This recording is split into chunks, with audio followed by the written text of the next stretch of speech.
Welcome back to Combust Astrology. My name is Liv. Today I'll be covering the Pisces full moon for March 10th, 2024. I'm in Eastern Standard Time, so the time will probably have to be adjusted for your part of the world. All right, so let's go ahead and get into it.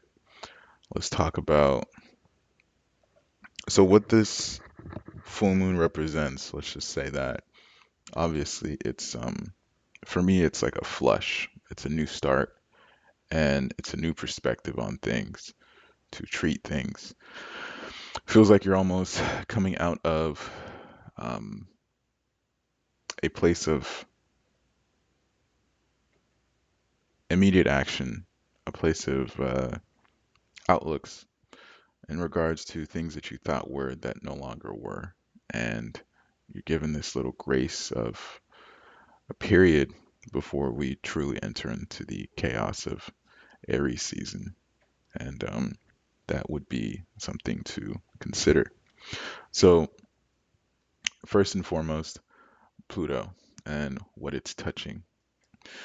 We have Pluto in the first house, and it will be touching the Aries that is 0 degrees. It's going to be over there in the third house. And with this, for me, I like to think that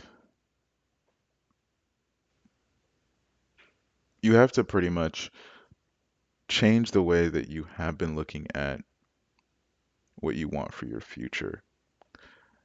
The Aries is going to be the start.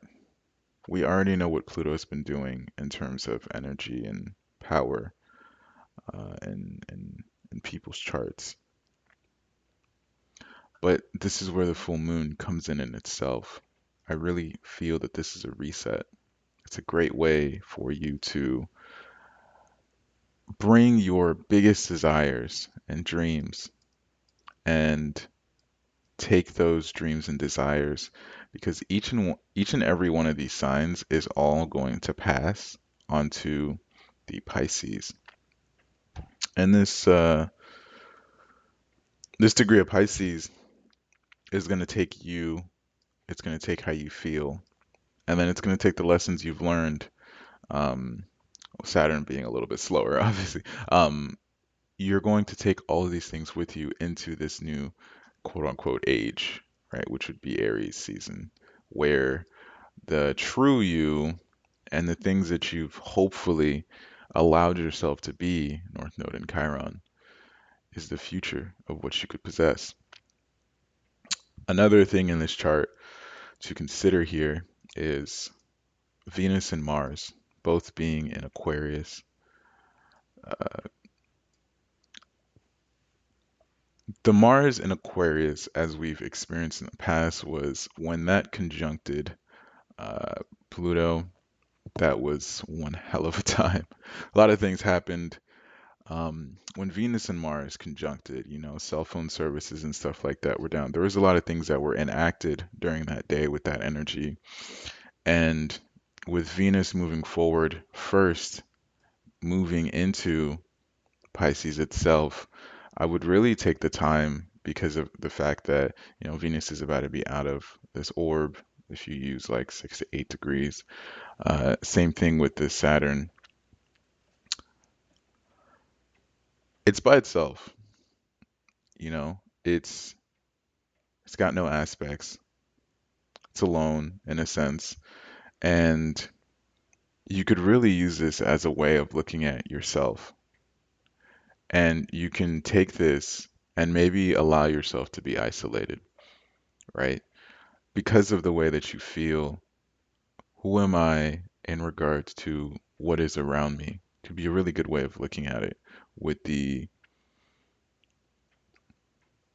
Cancer degree on Venus and the lack of aspects of Venus to this chart, right?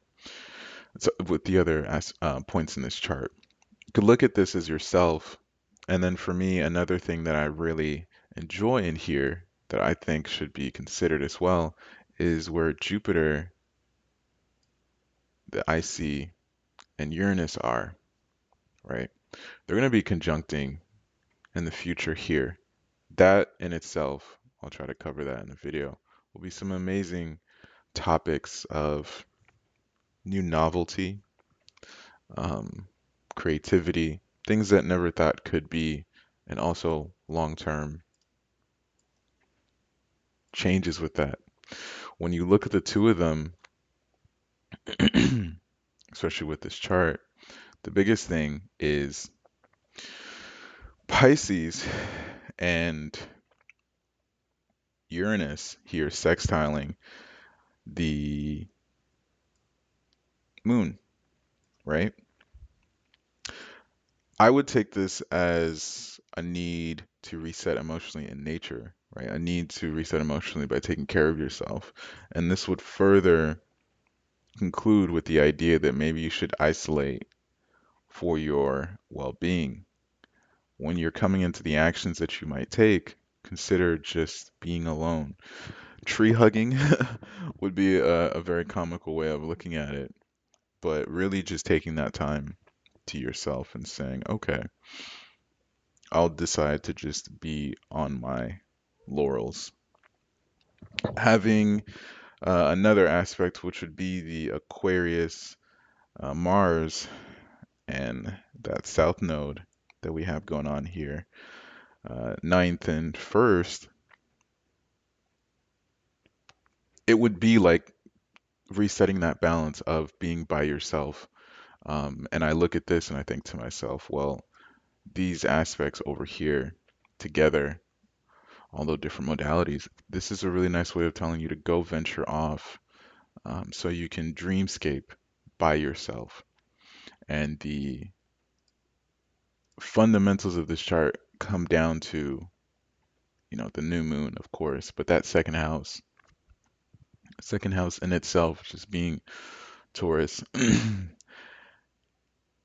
I look at this and I say to myself, wow, this is a great day to grab a journal and go sit under a tree, go on a trail, go climbing, get yourself a nice comfy spot, um, near a trail, under a tree, near some nature, and just daydream.